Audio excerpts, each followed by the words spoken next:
अस्सलाम वालेकुम एवरीवन। तो आज हम डिस्कस करेंगे कि allotropic form of carbon.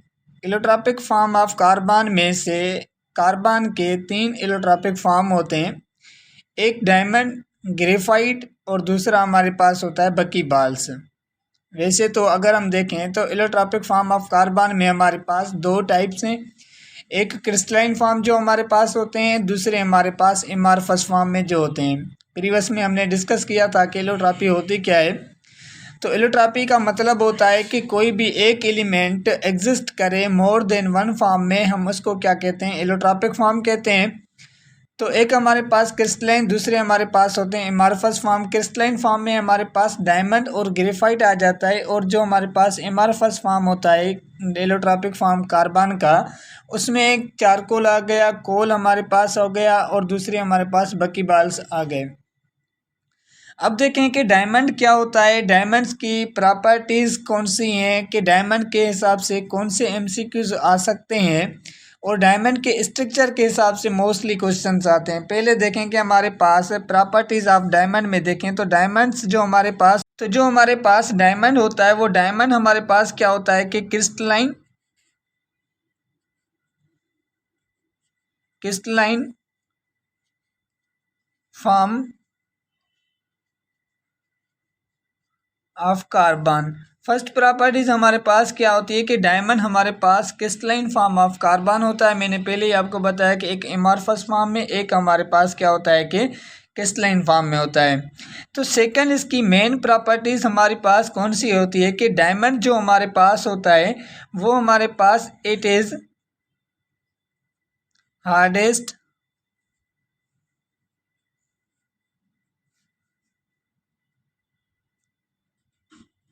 Natural substance. ठीक है, अगर नेचर में देखें तो जो भी हमारे पास सब्सटेंस मिलते हैं उनमें से सबसे ज़्यादा जो हार्डेस्ट एलिमेंट्स होता है वो हमारे पास क्या है कि डायमंड है। एक तो प्रॉपर्टीज हमारे पास डायमंड क्या होता है कि क्रिस्टलाइन फॉर्म में होता है कार्बन से। दूसरी प्रॉपर्टीज कौन सी हमारे पास आ गई कि जो डायमंड है वो हार्डेस्ट नेचुरल सब्सटेंस है। तो जो हमारे पास डायमंड होता है वो हमारे पास क्या होता है कि हार्डेस्ट नेचुरल सब्सटेंस होता है। अगर हमारे पास हार्ड है तो इसकी जो हमारे पास डेंसिटी होती है, क्योंकि हार्डेस्ट जो हमारे पास डिपेंड करती है डेंसिटी पे। डेंसिटी हमारे पास क्या होती है, मास पर वॉल्यूम। मास किसी भी चीज़ का हमारे पास मास और वॉल्यूम है, तो ये हमारे पास क्या होता है कि डेंसिटी होती है। डेंसिटी जो होती है वो डायरेक्टली प्रोपोर्शनल होती है किसके हिसाब से, मास के। अगर मास ज़्यादा होगा तो डेंसिटी भी क्या होती है कि ज़्यादा होती है। अगर वॉल्यूम ज़्यादा है तो डेंसिटी क्या होती है कि कम होती है। मास के डायरेक्टली प्रोपोर्शनल होती है और वॉल्यूम के क्या होती है, इन्वर्सली प्रोपोर्शनल होती है। तो इसकी जो हमारे पास डेंसिटी होती है,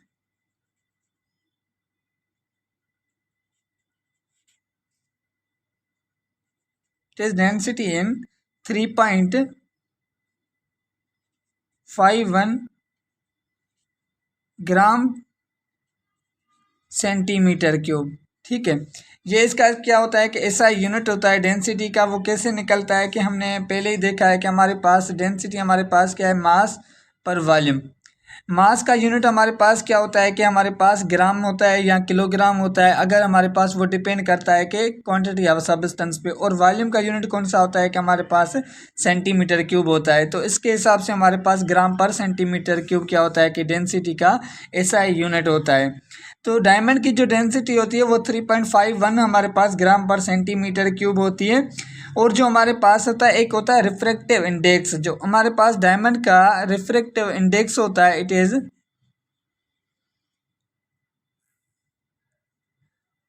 हाई रिफ्रैक्टिव इंडेक्स।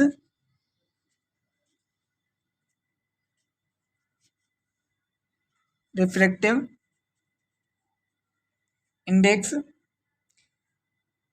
2.45 हमारे पास का क्या होता है कि रिफ्रैक्टिव इंडेक्स होता है। हमारे पास सब्सटेंस होते हैं इलेक्ट्रिसिटी के कंडक्टर्स होते हैं, और एक सब्सटेंस होते हैं इलेक्ट्रिसिटी के क्या होते हैं कि बेड कंडक्टर्स होते हैं। तो जो डायमंड होता है, diamond is bed conductor of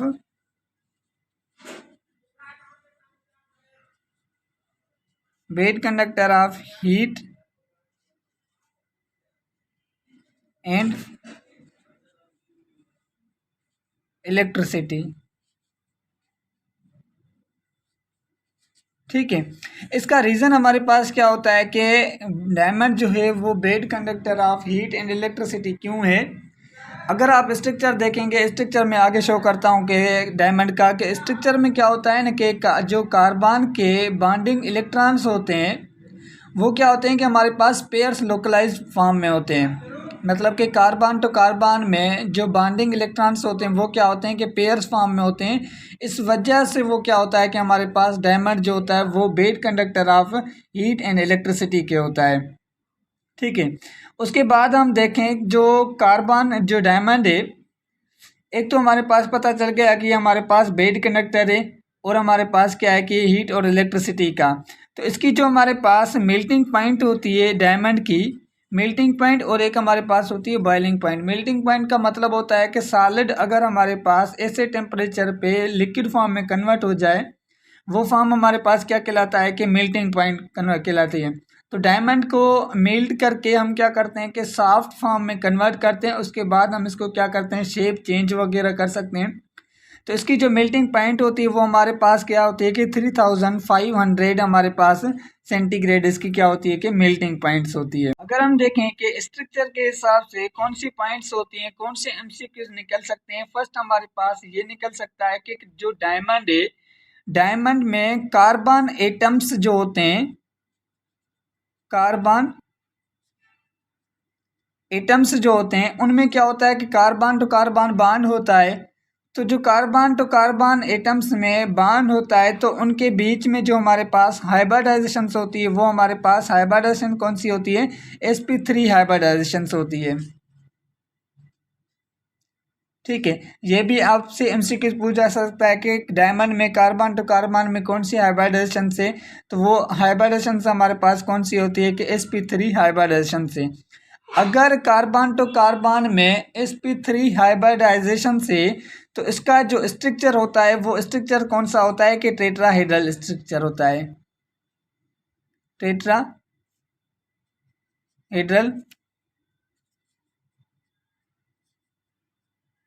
structure है। ठीक है, एक तो पॉइंट्स हमारे पास हो गई कि हाइब्रिडाइजेशन उसका स्ट्रक्चर भी हो गया। उसके बाद हमारे पास होता है कि अगर टेट्राहेड्रल भी है, sp3 हाइब्रिडाइजेशन भी है, तो कार्बन टू कार्बन में जो बॉन्ड लेंथ होती है वो कितनी होती है। ये भी आपसे एमसीक्यू पूछा जा सकता है कि जो कार्बन टू कार्बन में बॉन्ड लेंथ होती है वो कितनी होती है। तो हमारे पास कार्बन टू कार्बन में जो बॉन्ड लेंथ होती है डायमंड के स्ट्रक्चर में, बॉन्ड लेंथ वो होती है 154 एंगस्ट्रॉम में हमारे पास इसकी क्या होती है कि बॉन्ड लेंथ होती है। एक तो ये भी एमसीक्यूज यहाँ से हमारे पास क्या हो गया कि हल हो गया।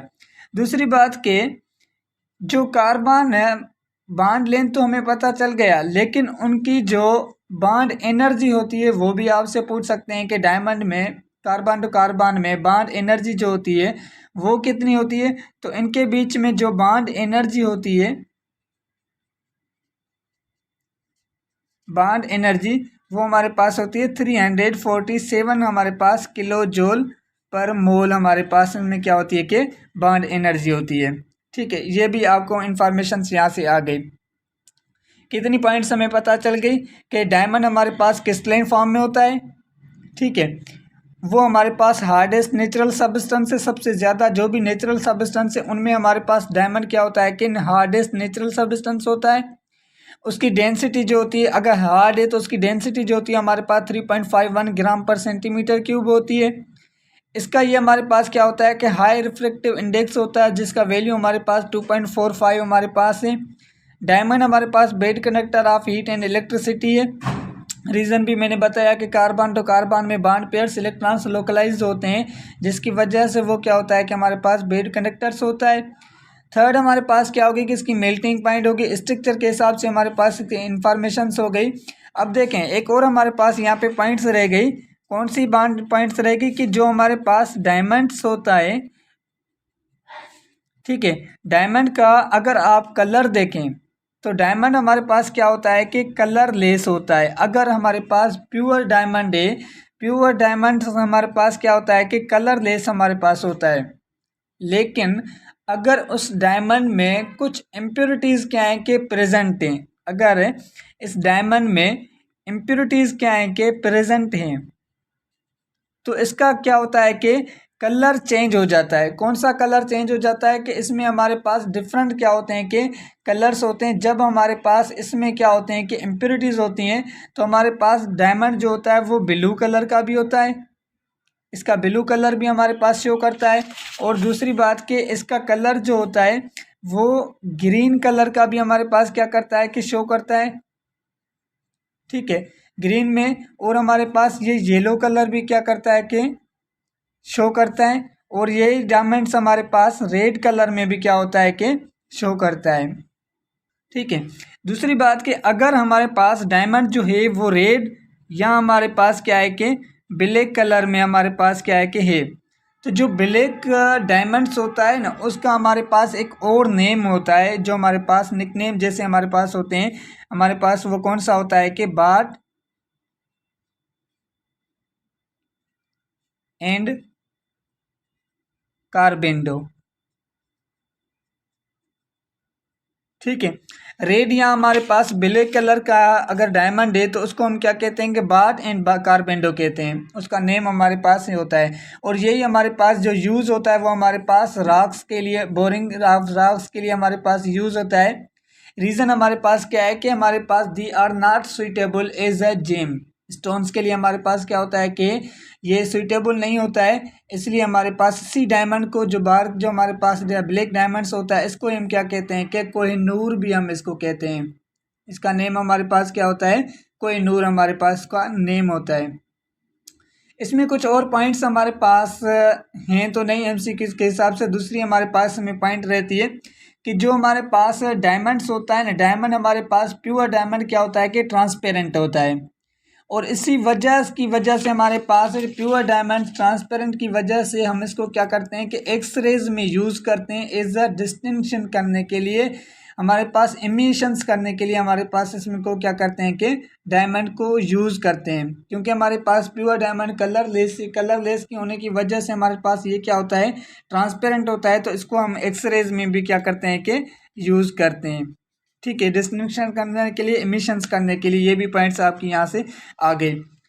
उसके बाद हमारे पास यहाँ से कुछ तो पॉइंट्स आ गए, लेकिन हमारे पास एक है कि इसका स्ट्रक्चर, वैसे तो हमारे पास पॉइंट्स में आपको स्ट्रक्चर्स ये शो नहीं होगा, याद नहीं करना है, इसकी स्ट्रक्चर के हिसाब से पॉइंट्स याद करनी है।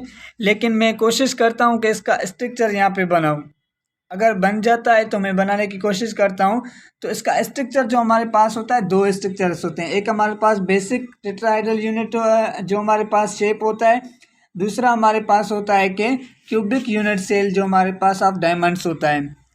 तो जो हमारे पास बेसिक होता है वो हमारे पास किस तरीके से होता है कि ये हमारे पास कार्बन और ये हमारे पास कार्बन, थर्ड कार्बन हमारे पास यहाँ पे आ गया, और ये एक कार्बन हमारे पास यहाँ पे आ गया, एक कार्बन जो होता है वो हमारे पास यहाँ पे आता है, ठीक है।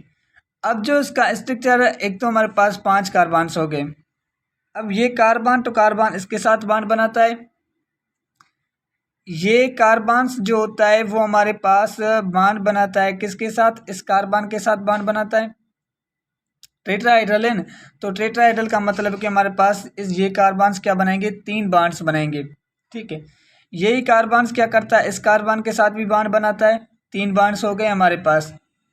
अब और चौथा बॉन्ड्स रहता है इस कार्बन का, क्योंकि टेट्राहाइड्रल है तो ये कार्बन्स क्या करता है, इस कार्बन के साथ बॉन्ड बनाता है, ठीक है। अब इस कार्बन के 4 बॉन्ड्स हो गए क्योंकि टेट्राहाइड्रल हमारे पास था। अब जो हमारे पास रहते हैं इन कार्बन्स की स्ट्रक्चर मजबूत करना, कि हमारे पास टेट्राहाइड्रल शेप में करना। अब ये कार्बन्स क्या करेगा, इस कार्बन के साथ बॉन्ड बनाएगा, और ये कार्बन्स इस कार्बन के साथ भी क्या करता है कि बॉन्ड बनाता है, और यही कार्बन्स इस कार्बन के साथ बॉन्ड बनाएगा, और ये कार्बन इस कार्बन के साथ। अब ये इसके 3 हो गए, चौथा रहता है, ये क्या करता है कि इन कार्बन के साथ एक लेयर फॉर्म में क्या करता है कि बॉन्ड बनाता है, जिसका ये हमारे पास क्या होता है कि स्ट्रक्चर होता है। और इसी स्ट्रक्चर को हम क्या कहते हैं कि बेसिक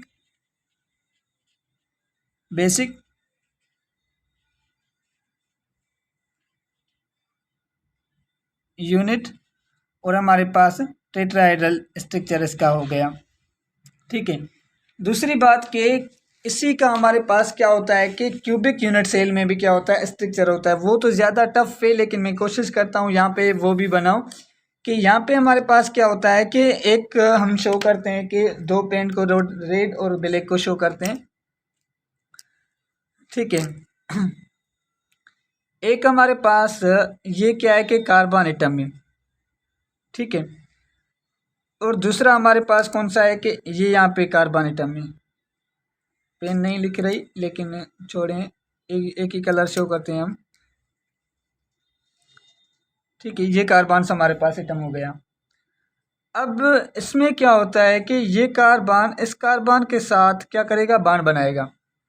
उसके बाद यही कार्बन्स क्या करते हैं कि तीन बॉन्ड्स, क्योंकि टेट्राहाइड्रल है तो ये यहाँ पे कार्बन्स हमने शो किया, और उसके बाद यही कार्बन्स ये यहाँ पे कार्बन शो करेगा, बॉन्ड बनाएगा, और ये कार्बन्स इस कार्बन के साथ बॉन्ड बनाएगा। ये कार्बन्स यहाँ पे आ गया। ठीक है, उसके बाद हमारे पास यहाँ से क्या होता है कि ये अब बॉन्ड लेंथ यहाँ से तीन बॉन्ड लेंथ आप स्टार्ट करें। कितनी? तीन बॉन्ड लेंथ। ठीक है, और ये हमारे पास ये आ गई। अब यहाँ से क्या होगा कि जो हमारे पास ये कार्बन ये कार्बन्स हो गया।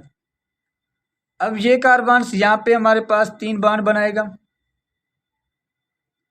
ठीक है, और ये हमारे पास एक कार्बन्स यहाँ पे बॉन्ड बनाएगा। ठीक है, उसके बाद ये कार्बन्स हमारे पास यहाँ पे हमारे पास क्या करेगा कि तीन बॉन्ड्स इसके हो गए, टेट्राहाइड्रल है, इस वजह से हमारे पास ये क्या करेंगे, तीन बॉन्ड्स बनाएंगे। उसके बाद हमारे पास यही कार्बन्स जो आ गए, तो ये हमारे पास क्या है कि स्ट्रक्चरल जो हमारे पास डायमंड का स्ट्रक्चर है वो हमारे पास क्या है कि एक हमारे पास ये बेसिक यूनिट टेट्राहाइड्रल स्ट्रक्चर, दूसरा हमारे पास क्या है कि ये स्ट्रक्चर डायमंड का जो हमारे पास cubic unit cell of the diamond कहलाता है।